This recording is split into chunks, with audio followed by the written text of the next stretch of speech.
Break के बाद आप सबका आपके रूबरू में एक बार फिर से बहुत बहुत स्वागत है। और शर्मा जी आपका भी आपके रूबरू में बहुत बहुत स्वागत है। मैं आपसे यहाँ पर ये जानना चाहूँगी ब्रेक के बाद, जैसे हम पहले भी चर्चा कर रहे थे, लेकिन अब मैं यहाँ पर ये जानना चाहूँगी कि मोदी ने कहा था कि महिलाओं और स्कूली छात्राओं के लिए शौचालय बनाए जाए। अपने सांसद निधि से, जितने भी सांसद निधि आती है उससे शौचालय बनाए जाए। तो आपने अब तक कितने शौचालय बनवाए हैं?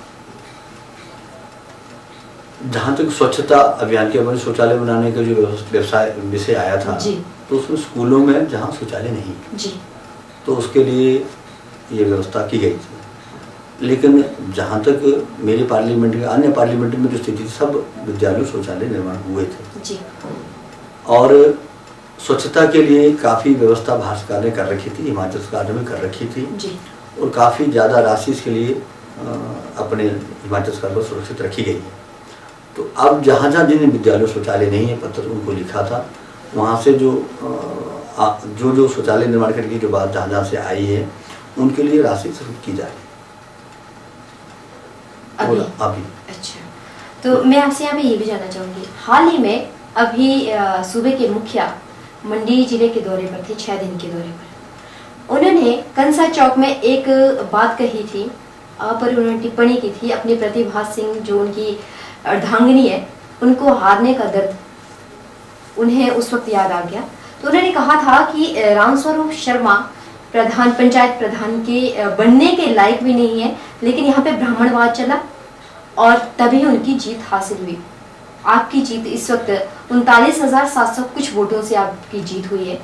तो क्या ये मुख्यमंत्री द्वारा इस तरह का बयान देना कहाँ तक सही है, और क्या वाकई ब्राह्मणवाद चला? दरअसल ऐसा कि वीरभद्र जी अपनी इस हार को अभी तक पचा नहीं पाए। वो बड़े वरिष्ठ नेता हैं, 6ठी बार मुख्यमंत्री बने।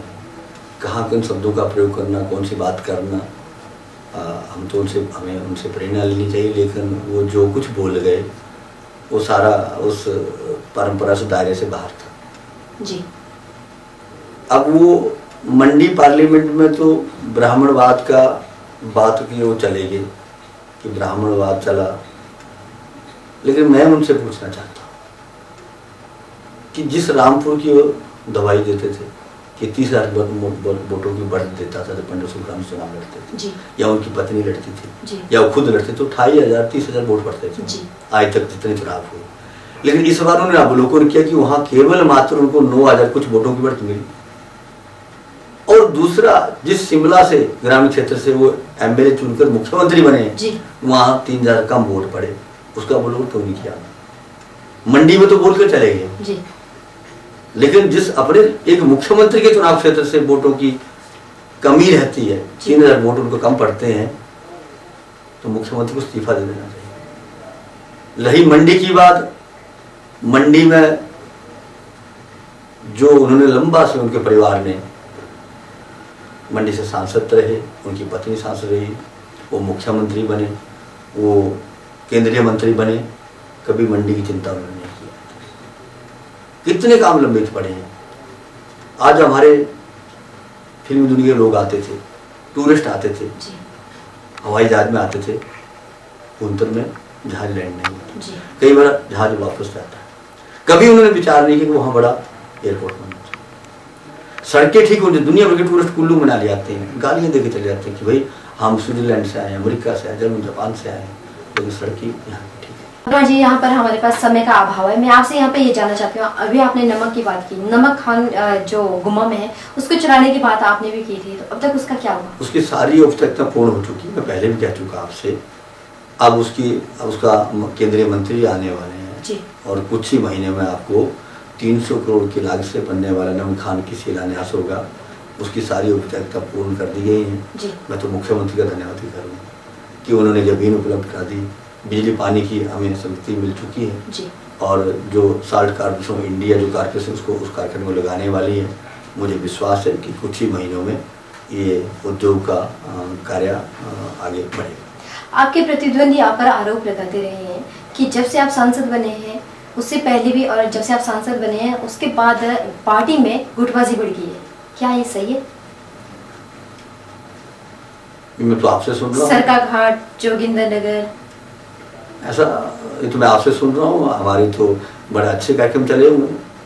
मैं सरघाट गया हूँ, अगले 2 कार्यक्रम फिर रख रहा हूँ। जो सांसद निधि मैंने बांटनी होती है, जो मंडल में कहता है, जो मेरे वहाँ के सम्मानीय विधायक को कहते हैं, वो काम किया जा रहा है। जोगिंद्रनगर में हमारे पूर्व मंत्री ठाकुर गुलाब सिंह दोनों इकट्ठे प्रवास करते हैं। हर पंचायत में हमारा जाना हुआ है। ये जोगिंद्रनगर में हर पंचायत में हमने प्रवास किया है।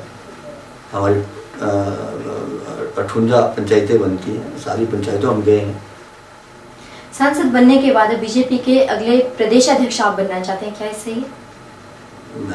ऐसे तो मेरे को कोई जानकारी क्या आप बनना चाहते हैं प्रदेश अध्यक्ष? मेरे से बहुत वरिष्ठ नहीं, क्या आप बनना चाहते हैं प्रदेश? मैं वही बताऊं, मेरे से बहुत वरिष्ठ नेता इस वक्त प्रदेश में है, सीनियर लोग बैठे हैं। आप किसको देखना चाहते हैं प्रदेश? मतलब जो पार्टी तय करेगी वो बनेगा, वो तो किसी बनने से तो नहीं होगा।